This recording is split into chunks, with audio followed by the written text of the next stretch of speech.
1 day left until English exam. Flamingo done.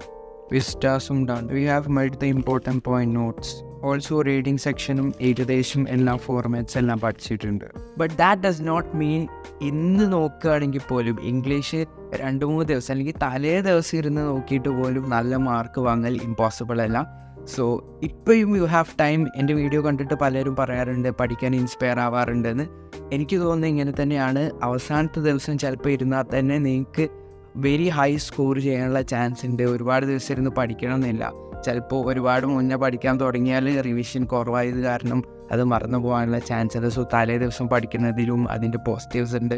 So ഇനി എന്താണ് best എന്ന് മാത്രം അങ്ങനെ ആരെങ്കിലും ആയിട്ടുണ്ടെങ്കിൽ ഡെഫിനറ്റ്ലി ഇങ്ങനെ സംഭവങ്ങൾ വീഡിയോസ് ഒന്നും കണ്ടിച്ചിട്ട് ഓവർവെൽം ആവണ്ട. ഇപ്പോഴും ഓവർവെൽം ആവാതെ നല്ല രീതിയിൽ പഠിക്കാൻ കഴിയും. It's not impossible. അത് ജസ്റ്റ് ഒന്ന് പറയണമെന്ന് തോന്നി, എന്താണെന്ന് അറിയാം. സോ ഇന്നത്തെ ദിവസം നമ്മൾ പറഞ്ഞ പോലെ തന്നെ ക്ലാസ് 12 എന്ന് പറയുന്ന YPTയിൽ ഒരു ഗ്രൂപ്പ് ഉണ്ടായിരുന്നു. ഇതിനകത്ത് ടോപ്പ് വരണം എന്നായിരുന്നു. 12 hours ആയിരുന്നു ഗോൾ. ബട്ട് വീഡിയോ റെക്കോർഡ് ചെയ്യാനുണ്ട്. പിന്നെ ചെറിയ ബ്രേക്ക് എടുത്തുകൊണ്ട് തന്നെ 11 hours 17 minutes ആണ് ആയത്. അവിടെ ഞാൻ പറയാൻ ആഗ്രഹിക്കുന്നത് എന്താണെന്ന് വെച്ച് കഴിഞ്ഞാൽ ഒരുപാട് മണിക്കൂർ പഠിച്ചു എന്ന കാരണത്താൽ മാത്രം നല്ല മാർക്ക് കിട്ടിക്കൊള്ളണം എന്ന് നിർബന്ധമില്ല എന്നുള്ളതാണ്. എപ്പോഴും ഏറ്റവും കൂടുതൽ ടൈം സ്പെൻഡ് ചെയ്ത ആളായിരിക്കില്ല ചിലപ്പോൾ ഏറ്റവും കൂടുതൽ സ്കോർ ചെയ്യാൻ കഴിയുന്ന ഒരാൾ, അല്ലെങ്കിൽ ഏറ്റവും കൂടുതൽ എക്സ്പെക്റ്റ് ചെയ്ത റിസൾട്ട് കൊണ്ടുവരാൻ ചെയ്യുന്ന ആൾ. ഇൻ മോസ്റ്റ് കേസസ് ഏറ്റവും കൂടുതൽ സ്മാർട്ടായിട്ടുള്ള രീതിയിൽ പഠിക്കുന്ന ഒരാളായിരിക്കാം. പക്ഷേ ഏറ്റവും നല്ല രീതിയിൽ സ്മാർട്ടായിട്ടും ഡ്യൂറേഷനും എല്ലാം ഉണ്ടെന്നുണ്ടെങ്കിൽ ബി അയാളായിരിക്കാം. സോ മറ്റൊരാൾ ഇങ്ങനെ പഠിക്കുന്നത് കണ്ടിട്ട് വി ഓൾവേസ് ഷുഡ് ബി എന്താ വെച്ചാൽ ഇത് സത്യം പറഞ്ഞാൽ എൻ്റെ പേടി കാരണമായിട്ടാണ് ഈ ഒരു സംഭവം ഞാനിപ്പോൾ പറയുന്നത്. കാരണം ഈ ഒരു സ്റ്റഡി ബ്ലോഗർ എന്ന രീതിക്ക് ഞാൻ ജസ്റ്റ് പറയാണ്. ആ ഒരു രീതിയിൽ ഇങ്ങനെ ഒരുപാട് മണിക്കൂറൊക്കെ ഇടുമ്പോൾ നമ്മൾ വിചാരിക്കും നമ്മൾ ഭയങ്കര പഠിക്കുന്ന ഒരാളാണെന്ന് മറ്റു ആളുകൾ കരുതുമോ. അപ്പോൾ പിന്നെ എനിക്ക് മാർക്കില്ല, ഞാൻ എന്താവുക, ഞാൻ ഭയങ്കര സംഭവം എല്ലാവരുടെ മുന്നിലും ഇങ്ങനെ വീഡിയോ ഇട്ടിട്ട് പിന്നെ ഞാൻ ഇത്രക്കൊക്കെ പഠിച്ചിട്ട് പിന്നെ എന്തെങ്കിലുമൊക്കെ പ്രശ്നം വന്നാൽ എന്താ, ഇങ്ങനത്തെ വെറീസൊക്കെ വരാറുണ്ട്. സോ ഇത് കാരണം തന്നെ നിങ്ങൾ ചിലപ്പോൾ നോട്ടീസ് ചെയ്തിട്ടുണ്ടാവും. ഒരുപാട് പഠിക്കുന്നവർ ഒരുപാട് ഒരു ദിവസം പഠിച്ചാൽ തന്നെ അത് എല്ലാവരോടും പോയി ചിലപ്പോൾ പറയില്ല. ജസ്റ്റ് റിലേറ്റബിൾ സംഭവങ്ങളാണെന്ന് എനിക്ക് തോന്നി. അതുകൊണ്ടാണ് ഈ ഒരു വീഡിയോയിൽ പറയുന്നത്. സോ ഞാൻ ഉദ്ദേശിച്ചത് എന്താണെന്ന് വെച്ച് കഴിഞ്ഞാൽ ഒരുപാട് മണിക്കൂർ പഠിച്ചെന്ന് വെച്ചുകൊണ്ട് മാത്രം നമുക്ക് ഒരുപാട് സ്കോർ ചെയ്യാൻ കഴിഞ്ഞോണമെന്നില്ല. ഏറ്റവും കൂടുതൽ സ്മാർട്ടായിട്ടുള്ള രീതിയിൽ പഠിക്കണം. ഒരുപാട് മിസ്റ്റേക്സ് അവോയ്ഡ് ചെയ്യണം. ഞാൻ ഈ ഒരു വർഷമാണ് എൻ്റെ ജീവിതത്തിൽ ഏറ്റവും കൂടുതൽ പഠിച്ചിട്ടുള്ളത്, ഏറ്റവും കൂടുതൽ സ്റ്റഡിക്ക് വേണ്ടിയിട്ട് ഡിവോട്ട് ചെയ്തിട്ടുള്ളത്. പക്ഷേ ഞാൻ വലിയ മിസ്റ്റേക്സ് വരുത്തിയിട്ടുണ്ട്. റിവിഷൻ മെക്കാനിസംസ് ഉണ്ടാക്കിയിട്ടില്ല. അതുകൊണ്ട് തന്നെ അത്രയും മണിക്കൂർ പഠിച്ചതിൻ്റെ എഫക്റ്റിവിറ്റി ചിലപ്പോൾ കുറഞ്ഞിട്ടുണ്ടാവും. ബട്ട് അറ്റ്ലീസ്റ്റ് എനിക്ക് ആ ലെസൺ അതിൽ നിന്ന് മനസ്സിലാക്കാൻ കഴിഞ്ഞു. ഒരു ഹാർഡ് വെയിലാണെങ്കിലും അത് മനസ്സിലാക്കാൻ കഴിഞ്ഞു. ഇനിയുള്ള ലൈഫിൽ ആ ഒരു മിസ്റ്റേക്സ് വരില്ല എന്നുള്ളൊരു കോൺഫിഡൻസ് വന്നു. ഇത് മറ്റുള്ളവർക്കും പറഞ്ഞു കൊടുക്കാൻ കഴിഞ്ഞു. അങ്ങനെയൊക്കെ ഉണ്ട്.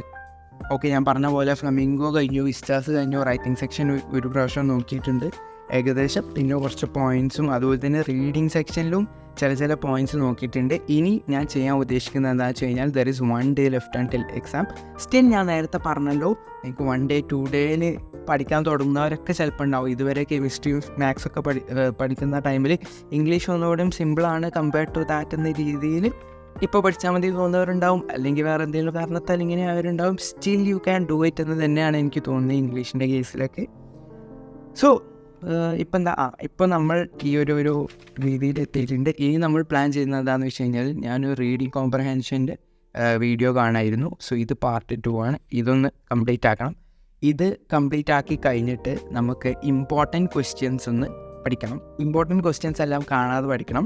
പിന്നെ അതിൻ്റെ മുന്നേ എൻ്റെ ക്ലാസ്സിലുള്ള ബെസ്റ്റ് ഫ്രണ്ടിന് ഞാൻ ഈ ഒരു റൈറ്റിംഗ് ഫോർമാറ്റ് എല്ലാം ഒന്ന് പഠിപ്പിക്കാം എന്ന രീതിയിൽ ചെയ്യുന്നുണ്ട്.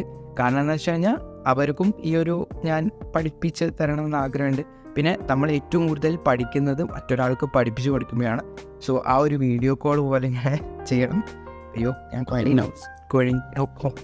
ഓക്കെ, അതുപോലെ ചെയ്യണം. പിന്നെ എനിക്ക് ചെയ്യാനുള്ളത് ഇമ്പോർട്ടൻറ്റ് ക്വസ്റ്റ്യൻസ് പഠിക്കണം. പിന്നെ ഒരു സാമ്പിൾ പേപ്പർ ചെയ്യണം.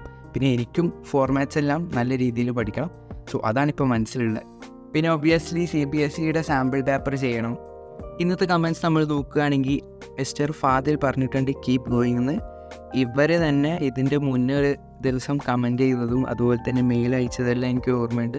സോ അതാണ് ഇങ്ങനെ ഒരു ചെറിയ ചാനൽ, ഇങ്ങനെ ഒരു ചാനൽ ഉണ്ടായാൽ തന്നെ ഒരു ഗുണം എന്താണെന്ന് വെച്ചാൽ ഇങ്ങനെ കമൻറ്റ്സ് ഒക്കെ ചെയ്യുന്നുണ്ടെങ്കിൽ ഒരുപാട് പേരൊന്നും ചിലപ്പോൾ കമൻറ്റ് ചെയ്തോളുന്നില്ല, പക്ഷേ കമൻറ്റ് ചെയ്യുന്ന എല്ലാവരെയും ഏകദേശമൊക്കെ നിങ്ങൾക്ക് ഓർമ്മയുണ്ടാവും, എന്നാലും ഒരു കണക്ഷൻ ഫീൽ ചെയ്യും. സോ അതുണ്ട്. പിന്നെ of course mister Milan, my model exam ends today, no boards, congrats for 1K ചേട്ടാ. Thank you so much. 1000 subscribers ആയിട്ടുണ്ട്.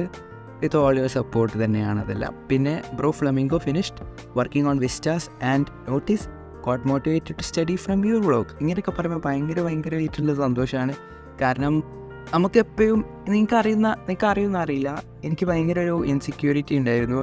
എൻ്റെ ഒരു വീഡിയോ കണ്ടു കഴിഞ്ഞാൽ, എൻ്റെ ഒരു വീഡിയോ കാണുമ്പോൾ ഒരുപാട് ടൈമൊക്കെ ഉണ്ടെന്നുണ്ടെങ്കിൽ ഇത് കാണുന്ന ആളുകൾക്ക് ഇത് അത്ര വാല്യൂബിൾ ആവും. എനിക്ക് ഏറ്റവും കൂടുതൽ എൻ്റെ വീഡിയോസിൽ എനിക്ക് അതാണ് ആവശ്യം. ഇത് കാണുന്ന ആളെ ടൈം വേസ്റ്റ് ആയെന്ന് തോന്നരുത്. അത് കാരണമാണ് എനിക്ക് ഈ എക്സാം ടൈമിൽ വീഡിയോ ഇടുന്നതും, എൻ്റെ വീഡിയോ കാണുന്ന ഒരാൾക്ക് ഇതൊരു എക്സാം ടൈമിലാണ് കാണുന്നതും, അപ്പോൾ അയാൾക്ക് ഇത് വൃത്തിട്ടാവണമല്ലോ, വാല്യുബിൾ ആയിട്ടുള്ള വീഡിയോ മാത്രം ഇടണം, ആ ഒരു സംഭവമൊക്കെ ഉണ്ട്. അപ്പോൾ ഇതുപോലത്തെ കമൻറ്റ് കാണുമ്പോൾ എനിക്ക് ഒരു റിലീഫാണ്. ആർക്കെങ്കിലുമൊക്കെ motivated to study from your vlog എന്നൊക്കെ പറയുമ്പോൾ ഭയങ്കര ഒരു എന്താ പോലെയാണ് ആക്ച്വലി. പിന്നെ എല്ലാവർക്കും വരുന്നൊരു ഡൗട്ടാണ്, എനിക്ക് ഇൻവിറ്റേഷൻ്റെ ഫോർമാറ്റ് ഡൗട്ടാണ്. പിന്നെ reply to the invitation like which one to choose, formal or informal. So invitation അത് ലെറ്റർ ടൈപ്പാണോ അതോ കാർഡ് ടൈപ്പാണോ എന്ന് മനസ്സിലാക്കാൻ വേണ്ടി ഞാൻ എന്താ ചെയ്യാറുണ്ടെന്ന് വെച്ച് കഴിഞ്ഞാൽ, ഞാനിങ്ങനെ ആലോചിക്കാറുണ്ട്, ഒരു ഭയങ്കര ലേസി ആയിട്ടുള്ള ഒരു പേഴ്സൺ ഉണ്ടെന്ന് വിചാരിക്കാം. ആ ലേസി ആയിട്ടുള്ള പേഴ്സൻ്റെ ബർത്ത്ഡേ ആണ് നെക്സ്റ്റ് വീക്ക് എന്ന് നിങ്ങൾ വിചാരിക്കുക. അപ്പോൾ ആ ലേസി ആയിട്ടുള്ള പേഴ്സൺ അയാൾ എല്ലാവർക്കും കത്ത് ചെയ്ത് കാണെങ്കിൽ നിങ്ങൾ ആലോചിച്ച് നോക്കുക, ഡിയർ മിലാൻ, അടുത്ത ആഴ്ച എൻ്റെ ബർത്ത്ഡേ ആണ്, വരണം കേട്ടോ, കത്ത് ചെയ്താണ് കേട്ടോ. പിന്നെ മറ്റൊരു കത്ത് ചെയ്താണ് ഡിയർ ശ്രേയ, അടുത്ത ആഴ്ച എൻ്റെ ബർത്ത്ഡേക്ക് വരണം, ഇങ്ങനെ ചെയ്യണം, അങ്ങനെ ചെയ്യണം. എന്നിട്ട് വീണ്ടും ഒരു ലെറ്റർ എടുക്കുകയാണ്, എന്നിട്ട് അതിനകത്ത് വീണ്ടും എഴുതാണ് ഡിയർ ചൈത്ര, അടുത്ത ആഴ്ച എൻ്റെ ബർത്ത്ഡേക്ക് വരണം. അങ്ങനെ എഴുതി ഒരു 300-400 ആൾക്കാർ വിളിക്കുന്ന ഒരു പരിപാടി ഉണ്ടെങ്കിൽ നിങ്ങൾ ആലോചിച്ച് നോക്കി. ഇത് നടക്കാത്തൊരു സംഭവമാണ്. അത്രയും സംഭവം ആ ഒരു ആൾ എഴുതില്ല. അപ്പോൾ അയാൾക്ക് ഏറ്റവും സിമ്പിൾ എന്താ, ഒരൊറ്റ ടൈപ്പ് കാർഡ് എടുത്തിട്ട് ഒരുപാട് കോപ്പി എടുക്കുക. സോ ഇങ്ങനെയാണ് ഞാൻ ആലോചിക്കാറ്. കാരണം ഒരുപാട് പേര് വിളിക്കേണ്ട ഒരു പരിപാടിയാകുമ്പോൾ ഇങ്ങനെ ഒരുപാട് കാർഡ്സ് ഉണ്ടാക്കി വെക്കുക, എന്നിട്ട് എല്ലാവർക്കും കൊടുക്കുക. പക്ഷേ നിങ്ങൾ ആലോചിച്ച് നോക്കുക, ഈ ചീഫ് ഗസ്റ്റിനെയൊക്കെ വിളിക്കുകയാണെങ്കിൽ, ഒറ്റ ആൾ വിളിക്കുകയാണെന്നുണ്ടെങ്കിൽ നമ്മളെന്താ ചെയ്യുക, ആ ഒറ്റ ആൾക്ക് ഭയങ്കര പേഴ്സണലൈസ്ഡ് ആയിട്ട് ഇങ്ങോട്ട് വരണം കേട്ടോ, ഭയങ്കര ഒരു മറ്റേ ആളിങ്ങനെ പേഴ്സുവേഡ് ചെയ്യുന്ന രീതിയിൽ വരണം എന്നുള്ള രീതിയിലായിരിക്കുമല്ലോ. പിന്നെ ആ ഒരൊറ്റ ആളെ കസ്റ്റമാക്കിയിട്ട് അയാൾ അത്രയും സ്പെഷ്യലാണെന്നുള്ള രീതിയിലാണല്ലോ ഇത്. അപ്പോൾ ഒറ്റ ആൾക്ക് വേണ്ടിയിട്ടൊക്കെ എഴുതുമ്പോൾ ഇങ്ങനെ ലെറ്റർ ആണല്ലോ നമ്മൾ സാധാരണ ചെയ്താൽ. പക്ഷെ കുറേ ആൾക്കാർ കൊടുക്കണമെങ്കിൽ കാർഡ്സ് പ്രിൻ്റ് എടുക്കാൻ ഭയങ്കര സിമ്പിളാണല്ലോ, കുറേ സംഭവം. സോ ജസ്റ്റ് ഇങ്ങനെ ഹാൻഡ് ഓവർ ചെയ്ത് ഈ ഒരു തോട്ട് പ്രോസസ്സാണ് എനിക്ക് ഉണ്ടാവാറ്. അപ്പോൾ ഇന്നത്തെ സ്റ്റഡി വ്ളോഗ് എൻഡ്സ് ഹിയർ. അത്രയുള്ളായിരുന്നു ഈ വീഡിയോയിൽ. ഇനി നമുക്ക് നെക്സ്റ്റ് വീഡിയോയിൽ കാണാം. Till then take care, keep smiling guys.